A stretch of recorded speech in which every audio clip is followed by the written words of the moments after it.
boom, boom, boom, boom, boom, boom.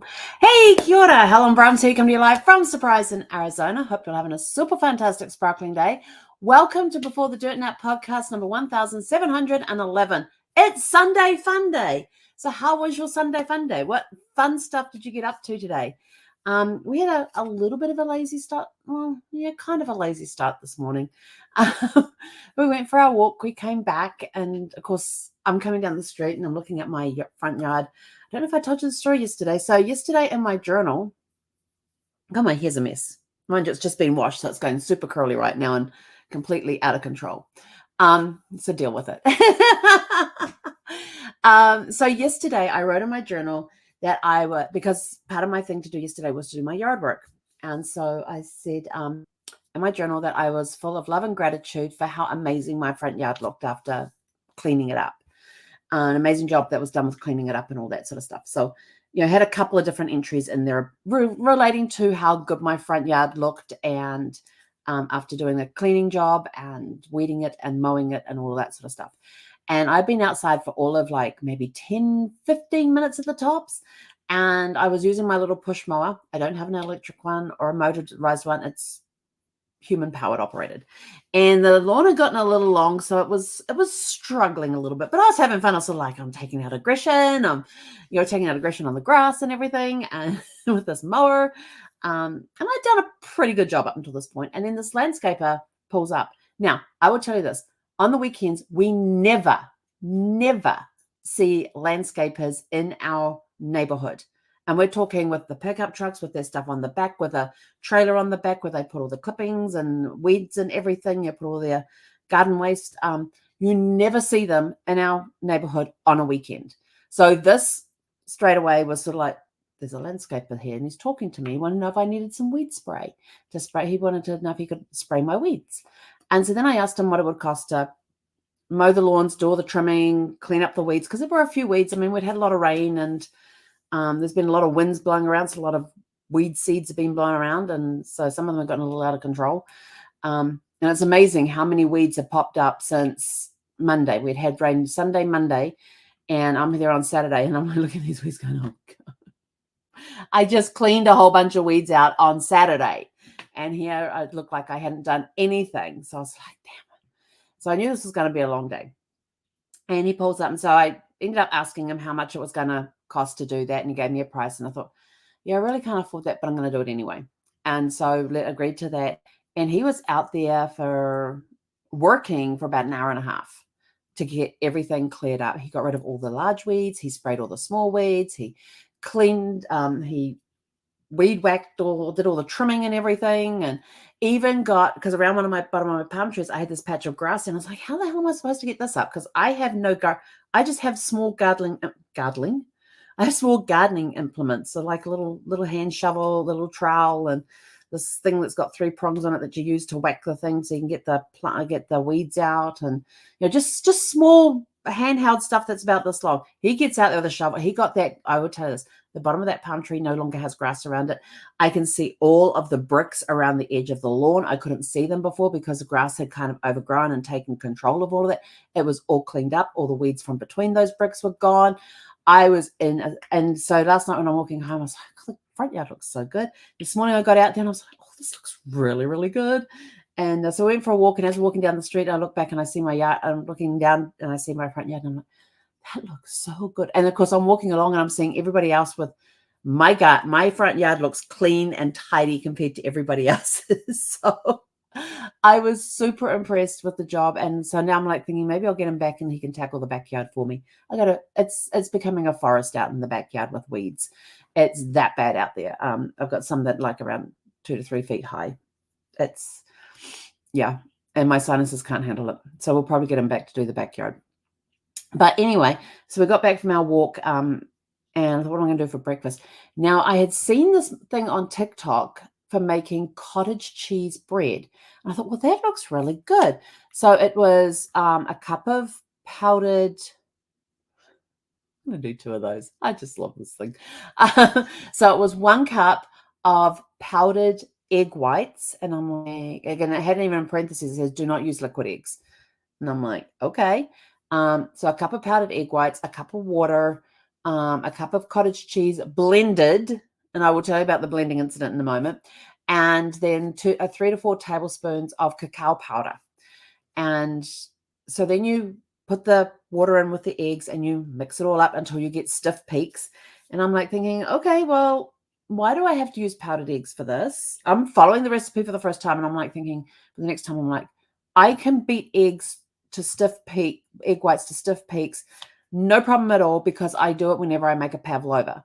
If you're making pavlova from New Zealand, you have to have egg whites. You separate the eggs, you just have the whites there, and you beat them until they get stiff, and then you fold in the caster sugar, and then put in the little bit of malt vinegar and some vanilla, and then put it on the tray and put it in the oven for an hour or so, and then you let it cool in the oven. It has to cool in the oven. And so I was just like, next time I'm going to try it. If this turns out good, next time I'm going to try it with regular eggs and just separate the eggs. And so then I had to blend. It said I had to blend the cottage cheese. Well, I only have a blender. I don't have a food processor. So I dropped the cup of cottage cheese into my blender and started blending. And it got the point where it wasn't moving anything. You'd hear the blade whizzing underneath this. So I'm like, oh, okay. And so I started spooning the stuff out. I spooned it into a small measuring jug first, so I could then put it all into the egg whites, because you don't want to have fat sitting with egg whites too long, because it will break down the eggs. And so I was sort of like, okay, so finally got all the cottage cheese out of there. Tested my eggs. Eggs were still good. Nice stiff peaks on them. Folded in the cottage cheese. And then it said 3 to 4 tablespoons of cacao powder. And you have to fold it in, but don't mix it too generously, because you don't want it brown. You want it marbled. And I was like, okay, well, we can do that. And then you put it into a lined bread loaf pan. And you bake it at 350 for around 30 minutes. So I did the 30 minutes. It came out, looked fabulous. Actually, I took pictures. I should have really just hang on one moment. Let's see if we can pull it up this way. And then I sliced it, and I was like, oh, this looks so good. Now, I will tell you this. If you think about the ingredients, like cottage cheese, I'm going the wrong way on this thing. Hang on, library. If you think about it, let's see, I want that one opened. Yeah, it's still in the pan, and then I can. Yeah, it looks really, really good. But if you think about the ingredients and the flavor of those ingredients, egg whites, no real flavor. Cottage cheese, it's got that little cheesy flavor that some people like and some people don't, but that's okay. And then you have cacao powder in there, and you're like thinking, there is nothing sweet in this. And it's meant to create like this marshmallow type bread. And you meant to like lift the tip up and get this marshmallow type thing in there. Yeah, well, marshmallows have to to me, they've got to be sweet. Let's see if I can do this. Can I do this? All right, it's not letting me. Oh, that's Chrome tabs. Let's go Windows. Okay, here we go. Share. Let's see if this does this. Okay, so this is what it looked like when it came out. It's in my little Pampered Chef loaf pan there. I lined it with parchment paper. This is it out of the thing. So you can see where the line came up and it just puffed. And then this is the end sliced off it. So you can see how that cacao powder is marbled through it. It was very, very bland. I will tell you, it was very, very bland in flavor. But I took a little bit of with that slice, took a little bit of maple syrup and drizzled it over, and it was pretty good. And then later on, I was like, oh, what else can we try in there? So I had some Swiss cheese, and so buttered it like I normally do with a piece of bread, and then put the Swiss cheese on top, and that tasted good. I was just trying things, and I ended up eating like half of it today. That was breakfast and lunch. Half of it went for breakfast and lunch. And I was looking at it thinking, and then I'm sitting on the couch there later today, and I'm like, that would be really good in trifle. Now, I love making trifle. Trifle is one of my favorite dishes to make, but it's custard and whipped cream and crushed pineapple. And if I make one for, and sometimes I put in some dry sherry in there, and I'm not a drinker, so I don't use dry sherry because there's nobody around to drink the stuff. It just sits there in a bottle on a shelf for when I make trifle. So I would have to forego the sherry in that. But there's other stuff you can put in there for flavoring. And I thought, well, I don't have any custard powder. But I did have crushed pineapple, and I thought, and I have coconut flake. I have shredded coconut, unsweetened, and I also had cacao nibs. And what cacao nibs are, they're like from the cacao bean, and they're like the little nibby bits that don't get crushed up and made into cacao powder. And you can actually use them to bake, and they will melt. Good for nibbling on too, great for energy.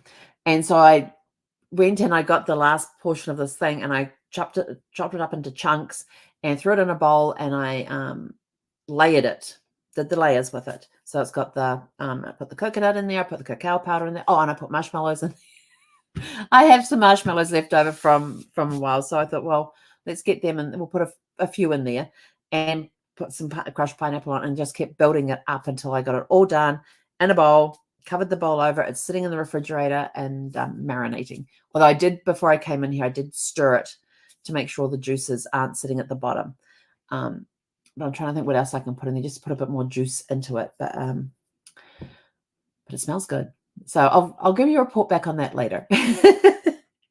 And then I was looking at my container of cottage cheese, and I thought, that cottage cheese, that would be about the same size as, one to two pouches of tuna fish. And I get the 1 to 2,000, I get the, I don't even know how big, there's the pouches, the Seakist pouches, and this one's hickory. I've got hickory smoke flavored one there's at the moment.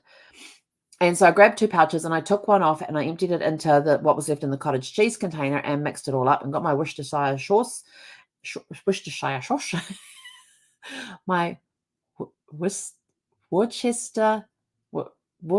Worcestershire sauce, my Bragg's amino acids, and put roughly about a tablespoon of each in there. Mixed it all up. It does not look appetizing at all, but it tastes really good when it's marinated for a little bit. And then I looked at it and thought, not going to need to add that second pouch of tuna fish. So that's sitting in the fridge as well. So I've got my protein. It's all full of protein. And then, of course, my nose has been running all day. I haven't really been feeling the best today. So I've been taking things a little easy today. And then I've actually been reading this book it seems like forever. Because whenever it's only at the table when I sit down to eat, when I'm having a meal, that I'll get to read 3 to 4 pages at a time, maybe a chapter, depending on how long I sit there and eat. And I was so close to the end, like I had about this much of the book left. I think I was on chapter 20. And how many chapters are in this thing? Oh, my nose is going to start running like a thing. And they're not short chapters either. So just to give you some idea, that's the epilogue. So it has, still trying to find the beginning of the chapter. Chapter 22 says 22 chapters and an epilogue.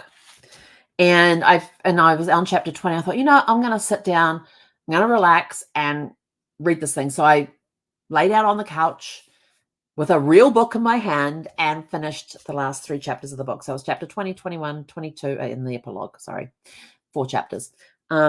Excuse me.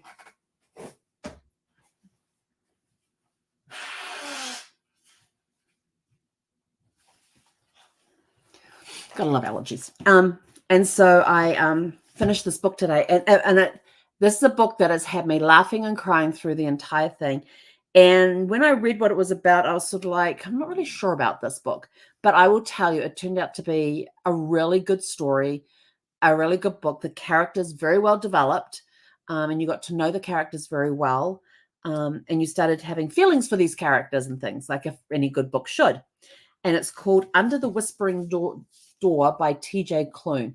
This book was awesome. Don't you love this? This is actually the tea rooms in the book. This turns out to be the tea rooms. But death is the only beginning. And basically it starts off with Wallace, who is a lawyer who suddenly ends up dying. He is met by the Reaper called May and taken to Hugo, who runs the tea rooms, and then starts his journey of, you're dead, mate. And of course, he's not happy about the fact that he's dead. And it's just about his journey. And it says here in the chapter, welcome to Karen's Crossing. The tea is hot, the scones are fresh, and the dead are just passing through. When a Reaper comes to collect Wallace from his own funeral, Wallace begins to suspect he might be dead. And when Hugo, the owner of a peculiar tea shop, promises to help him cross over, Wallace decides he's definitely dead. But even in death, he's not nearly. Hang on. But even in death, he's not ready to abandon the life he hardly lived. So when Wallace is given 1 week to cross over, he sets about living a lifetime in 7 days. Hilarious, haunting, and kind, Under the Whispering Door is an uplifting story about life spent at an office and death spent building a house. Building a home. This book, I have to tell you, was really good. It mesmerized me. It gave a completely different look as on what happens after death.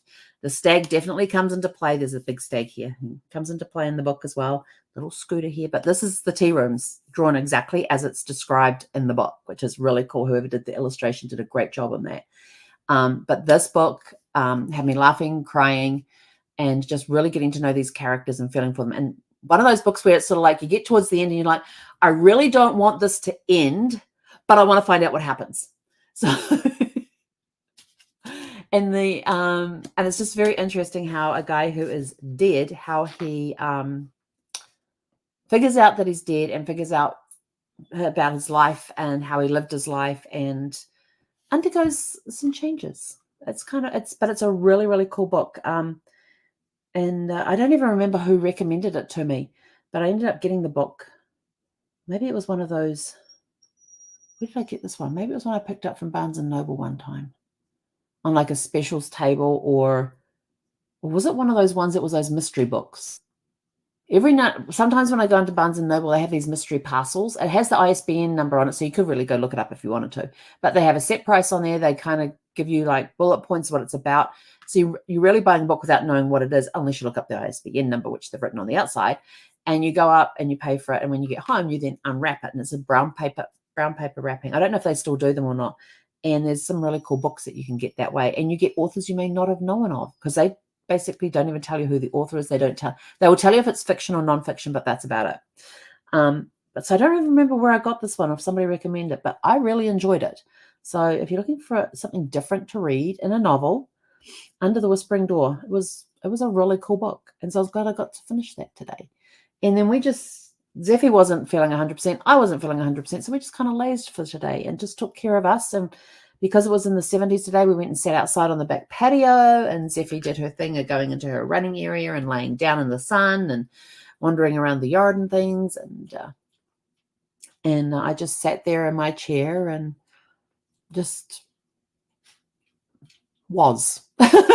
Just sat in the moment. I did have my iPad out there and did play a little bit of games on that. But for the most part, been off all social media and stuff today.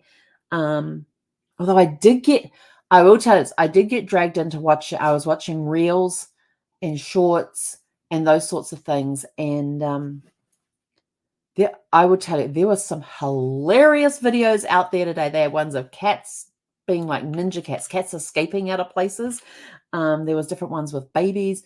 The funniest one was this little girl had this lipstick around here that she called it lipstick. No S in there, lipstick. It was her lipstick.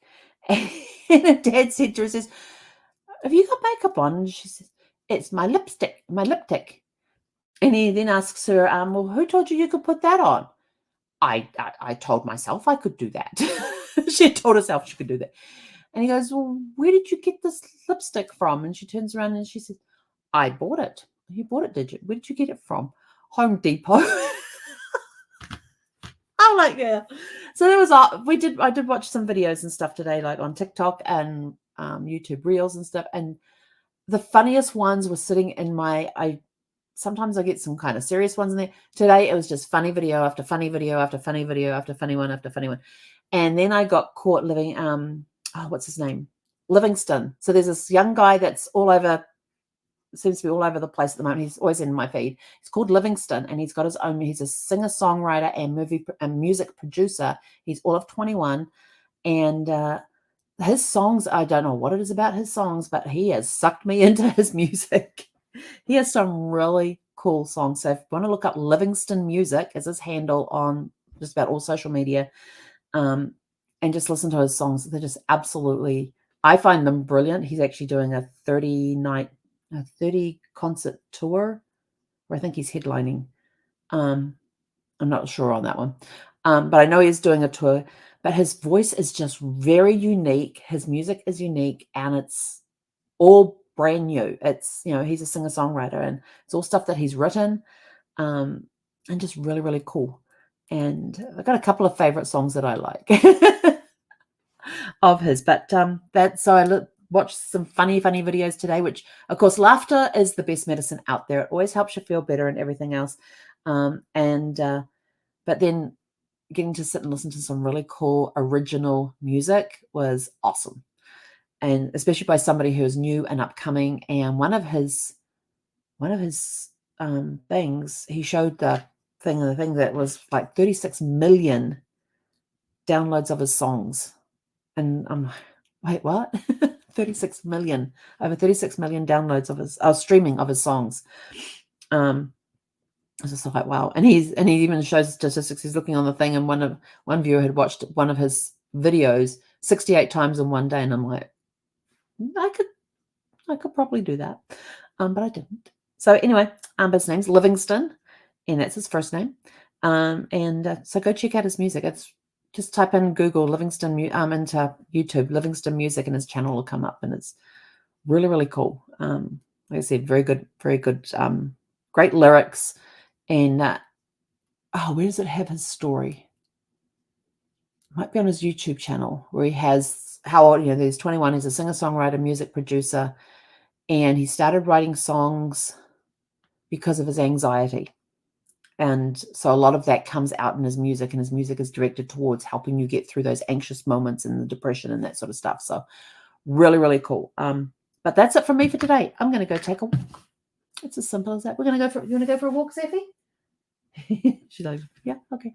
So we're going to go for a walk. So we're out of here. Go out, have a super fantastic sparkling evening. And before I forget, you have today, tomorrow, and Tuesday to purchase something from the Before the Dirt Nap shop to go into the drawing for the $50 Amazon card that we're going to be doing live on Wednesday on the podcast. And you get one entry per item purchase. So Before the Dirt Nap shop at Before the Dirt Nap shop.com, going across the bottom of the screen. And it will take you direct to the Gratitude and Coffee Journal. And I got one of the items out of my store, arrived yesterday in the mail, and when I cleared the mail today, it was there. So I'm going to do it as a product of the month. I think I'm going to do a product of the month of things, but this one's really, really cool, and I've tested it out, and it's amazing. But we'll bring you that one on. I might tell you on Wednesday about it. I think maybe we'll do it. We'll show it to you on Wednesday, or maybe I'll just do a separate video on that. I don't know. I haven't figured it out yet, but it's really, really cool, and can't wait for you guys to see it. But anyway, I'm out of here. Go out, have a super fantastic sparkling evening. We'll catch you guys back here tomorrow evening at 6 p.m. Pacific. Hei konera.